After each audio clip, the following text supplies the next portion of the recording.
എന്താ നിർത്തിക്കളഞ്ഞത്? കുറച്ചുകൂടി മുന്നോട്ട് ആ കൊക്കയിലേക്ക് വീഴാൻ പാകത്തിൽ ഓടിക്കാമായിരുന്നില്ലേ? നിനക്ക് ചാടി രക്ഷപ്പെടാനും എന്നെ അപകടപ്പെടുത്താനും അതല്ലേ കുറച്ചുകൂടി സൗകര്യം? അങ്ങനെ എന്റെ രാജഗോപാലിനെ ഉപദേശിച്ചത്?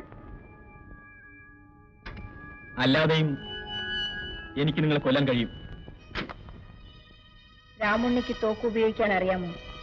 എനിക്കതിന്റെ ആവശ്യമില്ല. പിന്നെന്തിനാണിത് പിടിച്ചു പറ്റിയത്? വെടികൊണ്ടുകൊണ്ട് ചാവാൻ എനിക്കിഷ്ടമല്ല. നിന്നെ കൊല്ലാനല്ല, എന്റെ സ്വയരക്ഷയ്ക്ക് വേണ്ടിയാണ് ഞാനിതെടുത്തത്. ശാന്തിയെ കൊല്ലാക്കൊല ചെയ്തതും അവളുടെ അച്ഛനെ കൊന്നതും അതുപോലെ നിങ്ങൾ ചെയ്ത മുഴുവൻ പാപങ്ങളും സ്വന്തം രക്ഷയ്ക്ക് വേണ്ടിയായിരുന്നില്ലേ? ഞാൻ ചെയ്ത പാപങ്ങളുടെ കഥ രാമുണ്ണിക്ക് അറിയില്ല. എന്നോട് ഏറ്റു പറയാൻ ഞാൻ പലപ്പോഴും ഒരുങ്ങിയതായിരുന്നു. എന്തിന്? എന്റെ നിരപരാധിത്വം ബോധ്യപ്പെടുത്താനല്ല, മരിക്കുന്നതിന് മുമ്പ് ആരെങ്കിലും അത് കേൾപ്പിക്കണം. എന്റെ മനസ്സമാധാനത്തിന് വേണ്ടി. ജയന്തി ആരായിരുന്നുവെന്ന് ഒരാളെങ്കിലും അറിഞ്ഞിരിക്കണം. രാമുണ്ണിയെ പോലെ ഞാനും ഒരു ഉൾനാടൻ ഗ്രാമത്തിലാണ് ജനിച്ചത്. അന്തസ്സും ആഭിജാത്യമുള്ള ഒരു തറവാട്ടിൽ. അച്ഛൻ നേരത്തെ മരിച്ചു. കാര്യങ്ങൾ നോക്കിയിരുന്നത് എന്റെ അമ്മാവനായിരുന്നു. ആരാടാ കച്ചിയെല്ലാം വാരി അവിടെ വിതറിയിട്ടത്? എല്ലാത്തിനെയും അടിക്കാൻ എല്ലൊടിക്കും. എങ്ങോട്ടാ ഒരുങ്ങി പുറപ്പാട്? അമ്പലത്തിലേക്ക്. ഈ നേരത്തോ? കുട്ടാ, ജയന്തിയുടെ ജന്മനക്ഷത്രമാണെന്ന് അമ്പലത്തിലൊരു വഴിപാട് ചീട്ടാക്കാൻ നേരത്തെ പോണേ. ശരി ശരി.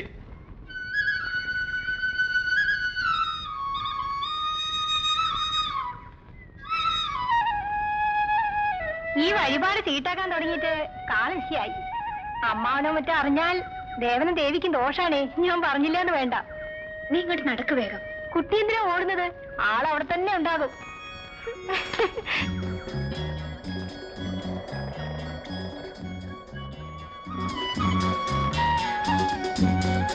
കൊണ്ടുപോയി കൊടുക്ക്.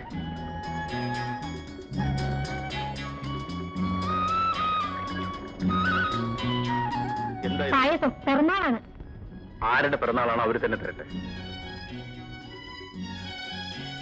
എന്തേ? ആരുടെ പിറന്നാളാണോ അവരുടെ കൈ കൊണ്ട് തന്നെ തരണമെന്ന്. അതെങ്ങനെ? ആ ആളിങ്ങോട്ട് വരുന്നുണ്ട്. നാണി, നിങ്ങൾ പായസം കുടിക്കുന്ന നോക്കി നിന്നാലേ എനിക്ക് കൊതി കൂടും.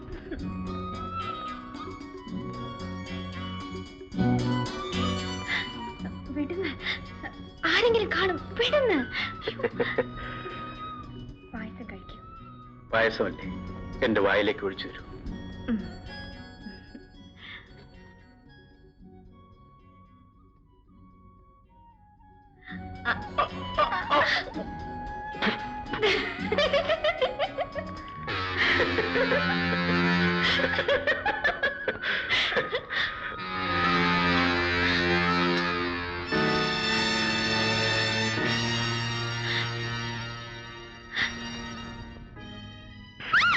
ഈ തറവാടിന് പുസ്തകം ഉണ്ടാക്കാമെന്ന അസത്തെ നിന്നെ ഞാൻ കൊല്ലും. ഇനിയും ഇത് ആവർത്തിച്ചാൽ എനിക്കിങ്ങനെ ഒരു പെങ്ങളും അനന്തരവും ഇല്ലെന്ന് ഞാൻ കരുതും. ഈ വീട്ടിൽ നിന്നും രണ്ടിനെയും അടിച്ച് പടിയിറക്കി പിണ്ണം വയ്ക്കും. എന്റെ പൊന്നുമോളെ, നിനക്ക് എന്ത് പറ്റി? നീ പഠിപ്പുള്ളവളാണ്. ഈ തറവാട്ടിലെ പെണ്ണുങ്ങൾ തനിച്ച് പുറത്തിറങ്ങാറില്ല. അന്യ പുരുഷന്മാരുടെ മുഖം കാണാറില്ല.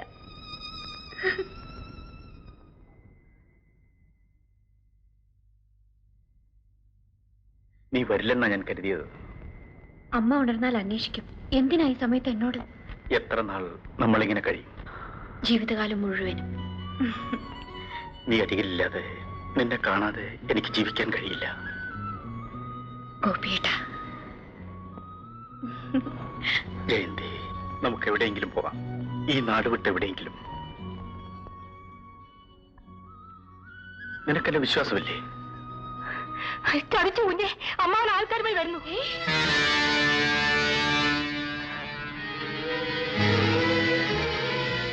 വരൂ, വരാൻ.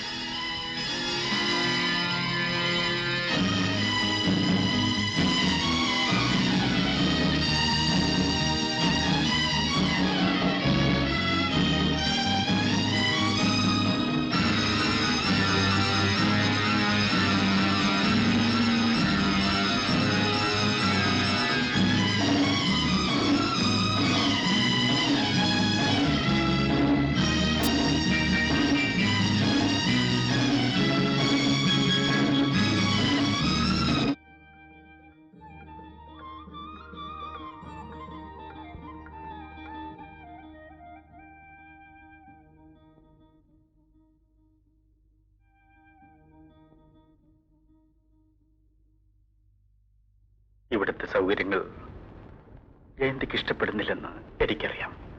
സത്യം പറയൂ, എന്നോടൊപ്പം വന്നതിൽ നിനക്ക് ദുഃഖം തോന്നുന്നില്ലേ? ഒരിക്കലുമില്ല. ഗോപിയേട്ടനടുത്തുള്ളപ്പോൾ എനിക്ക് സന്തോഷമേ ഉള്ളൂ. ഇവിടെ എന്താണ് ഒരു കുറവ്?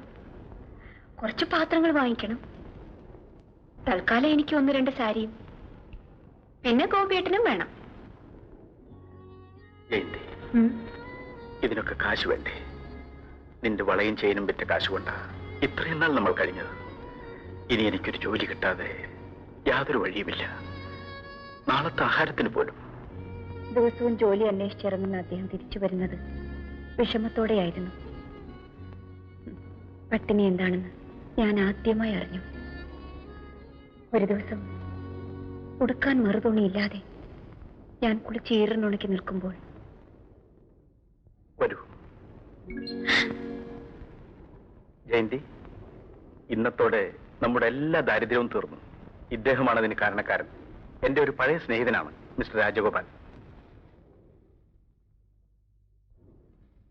ഇതാ, വേഗം ഡ്രസ് മാറി പുറപ്പെട്ടോളൂ. എങ്ങോട്ട്?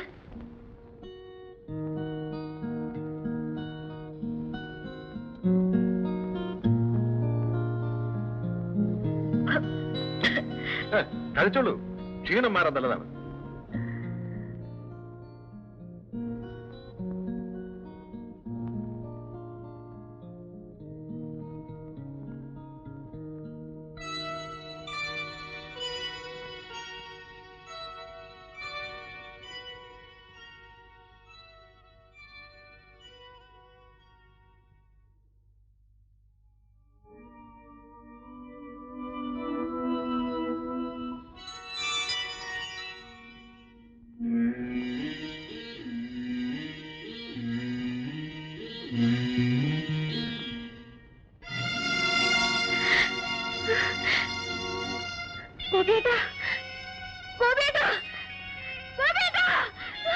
നീ ആരെയാ വിളിക്കുന്നത്?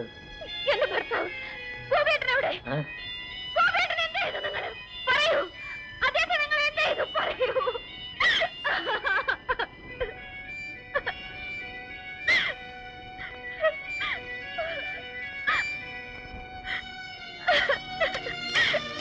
രാജഗോപാൽ, രാജഗോപാൽ, എന്താ? ഏതാണിപ്പോൾ? ആരാണിപ്പോളുടെ ഭർത്താവ്? എവിടെയവൻ? പോയി. ഇല്ല, ഇല്ല. അദ്ദേഹത്തെ നിങ്ങൾ എന്ത് ചെയ്തു? എന്റെ ദൈവമേ, ഗോപിയേട്ടന് എന്ത് പറ്റി? എന്ത് പറ്റി അദ്ദേഹത്തിന്?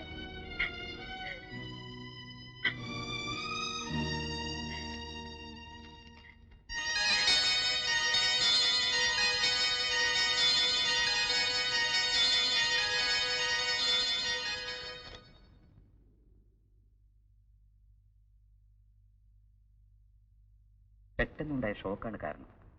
Now she is all right. Thank you doctor. Okay.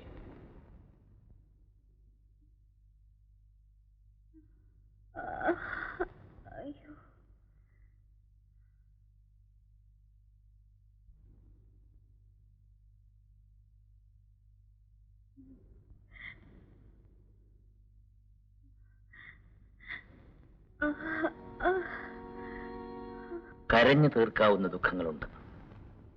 നിന്റെ ദുഃഖം കണ്ണീരിൽ അലിയാത്താണെന്ന് ഞാൻ ഊഹിക്കുന്നു. നീ വഞ്ചിക്കപ്പെട്ടവളാണെന്ന് പിന്നീടാണ് ഞാൻ അറിഞ്ഞത്. കുടിച്ചു ബോധമില്ലാതിരിക്കുമ്പോൾ പല പെൺകുട്ടികളും ഈ റൂമിലേക്ക് കടന്നു വന്നിട്ടുണ്ട്. അവരാരെന്ന് ഞാൻ അന്വേഷിച്ചിരുന്നില്ല. പക്ഷേ നിന്റെ കാര്യത്തിൽ ഞാൻ തെറ്റ് ചെയ്തിട്ടുണ്ടെന്ന് തോന്നുന്നു. അത് മനഃപൂർവ്വമല്ല. എന്നോട് ക്ഷമിക്കൂ. എവിടെയാ വീട്? പോകാൻ മറ്റൊരിടമില്ലെങ്കിൽ നിന്റെ അസുഖം മാറുന്നവരെവിടെ താമസിച്ചോളൂ. ഭയപ്പെടണ്ട, നിന്നെ ആരും ഉപദ്രവിക്കില്ല.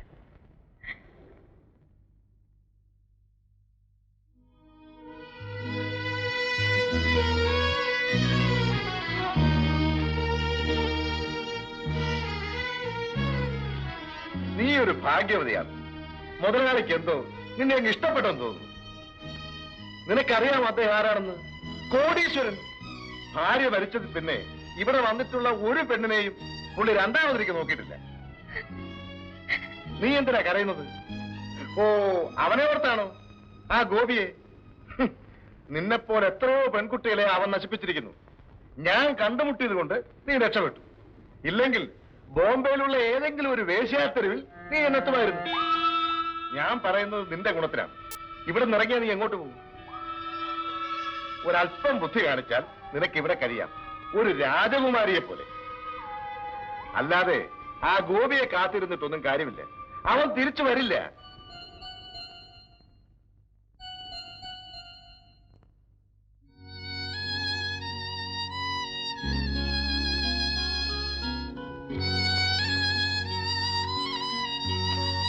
ജയന്തി, നീ സങ്കടപ്പെടരുത്. ഒരിടത്തും ഒതുങ്ങി നിൽക്കാൻ പറ്റാത്ത വിധം അപകടത്തിൽപ്പെട്ടതാണ് എന്റെ ജീവിതം.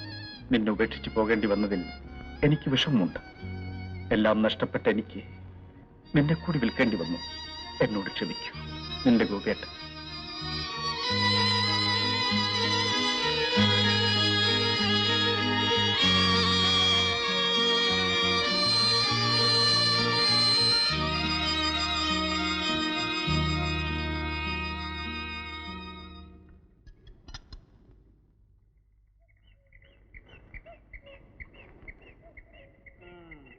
മുമ്പ് വന്നവരെല്ലാം ഇരുട്ടത്തായിരുന്നു, ഒരെണ്ണത്തിന് വെളിച്ചത്ത് കണ്ടിട്ടില്ല.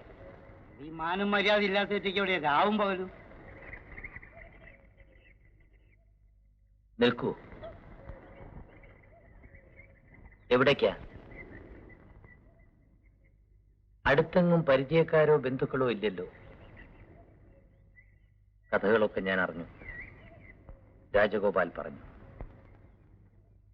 ഇങ്ങനെ ഇവിടുന്ന് ഇറങ്ങിപ്പോയാൽ നീ തനിച്ചെങ്ങനെ ജീവിക്കും? എനിക്കിനി ജീവിക്കണ്ട. ഓഹോ, അപ്പോൾ മരിക്കാനാണ് ശ്രമമല്ലേ? ആത്മഹത്യ എളുപ്പമാണ്, ഇവിടെ ജീവിക്കാനാണ് പ്രയാസം. ഇഷ്ടപ്പെട്ട പുരുഷനുമൊത്ത് ഒളിച്ചോടാൻ ധൈര്യം കാണിച്ച നീ ജീവിതത്തിൽ നിന്ന് ഒളിച്ചോടാൻ ശ്രമിക്കുന്നത് ഭീരുത്വമല്ലേ? അതും നിന്നെ വഞ്ചിച്ച ആ ചെറുപ്പക്കാരനെ ചൊല്ലി നീ സ്വയം നശിക്കുന്നതിൽ എന്താണ് അർത്ഥം? കഴിയുമെങ്കിൽ അവനോടുള്ള പ്രതികാരം എന്നോണം ജീവിക്കും. ഞാൻ നിന്നെ സഹായിക്കാം. ഞാൻ ചെയ്ത പാപത്തിന്റെ പ്രായശ്ചിത്തമാണ്. വരൂ.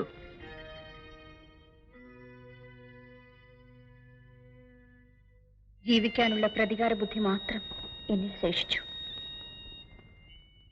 എന്നെ നശിപ്പിച്ച പുരുഷനോടുള്ള പകയായിരിക്കാം അതിന് കാരണം. ആ വലിയ വീട്ടിൽ എനിക്ക് അഭയം തന്ന മനുഷ്യനോട് ആദ്യം എനിക്ക് വെറുപ്പ് തോന്നി. കൂടെ കൂടെ അദ്ദേഹത്തിന്റെ സ്വഭാവം ഞാൻ മനസ്സിലാക്കി. കുടിച്ച് സ്വയം നശിക്കുന്ന ആ മനുഷ്യനോട് എനിക്ക് സഹതാപം തോന്നി.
അറിഞ്ഞുകൊണ്ടല്ലെങ്കിലും നിന്റെ ജീവിതം നശിപ്പിച്ചവനാണ് ഞാൻ. ഇപ്പോ എന്റെ ജീവൻ രക്ഷിക്കാൻ നീ തന്നെ വേണ്ടി വന്നു.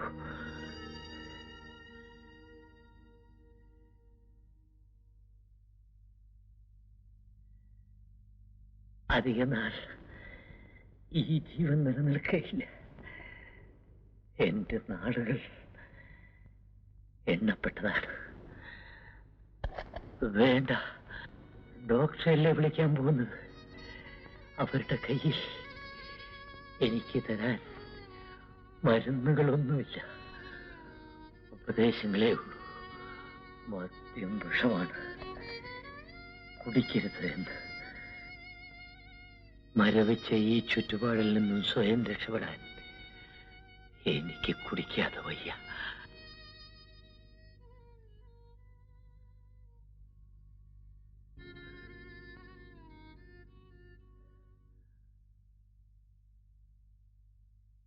അരുത്.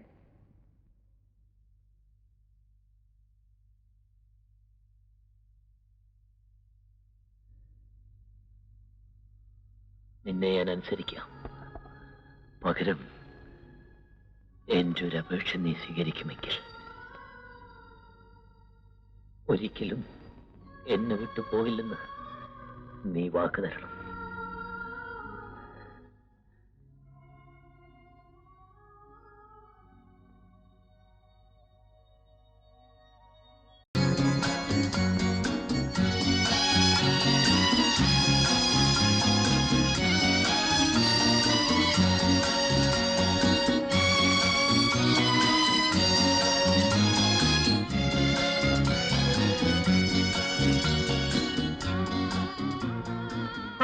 ഇങ്ങനെ പേടിച്ചാലോ? പിടിക്കേ, ആ കൈ അവിടെ വയ്ക്കും.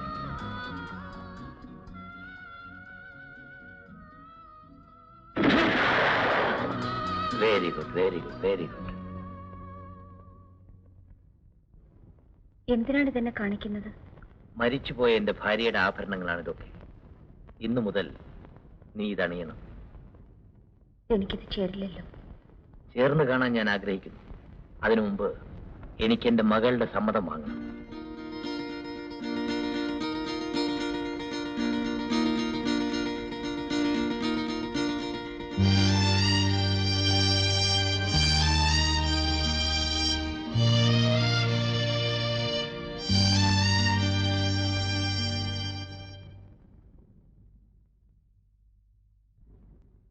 ശാന്തിയോട് ഒരിക്കലും നിനക്ക് വിരോധം തോന്നരുത്.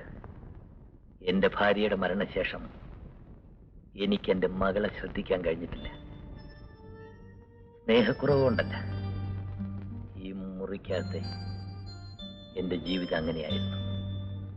ഇനി നീ വേണം എന്റെ മകൾക്ക് ഒരച്ഛന്റെ സ്നേഹവും ഒരമ്മയുടെ ലാളനയും നൽകാൻ. ആ ഷെൽഫിൽ എന്റെ വസിയത്തിന്റെ ഒരു പകർപ്പുണ്ട്, അതിങ്ങോട്ടെടുക്കും. എന്തിനാണ്? അതിലെന്താണ് എഴുതിയിരിക്കുന്നതെന്ന് നിനക്കറിയണ്ടേ? ഞാൻ മരിച്ചാൽ ഈ വീടിന്റെ എസ്റ്റേറ്റിന്റെ അവകാശം എന്റെ മകളുടെ പേർക്കാണ്. കമ്പനിയുടെ പാതിയോളം ഷെയറുകൾ നിന്റെ പേർക്കും. എനിക്കെന്തിനാണ്? എന്റെ തൃപ്തിക്ക് വേണ്ടി നീ ഇത് സ്വീകരിക്കണം. ശാന്തിക്ക് പ്രായപൂർത്തിയാകുന്നവരെ ഈ സ്വത്തുക്കൾ നോക്കി നടക്കേണ്ട ഭാരം ഞാൻ നിന്നെ ഏൽപ്പിക്കുന്നു. ജയന്തി എനിക്ക് വിശ്വാസമാണ്, എന്നാലും നീ എനിക്ക് ഉറപ്പ് തരൂ. എന്റെ മകളെ ഒരിക്കലും ദ്രോഹിക്കുകയില്ലെന്നും അവളെ നീ ഒരു അമ്മയെപ്പോലെ സ്നേഹിക്കുമെന്നും സത്യം ചെയ്ത് പറയൂ. നിങ്ങൾ സങ്കടപ്പെടരുത്. ശാന്തി എന്റെ മകളാണ്.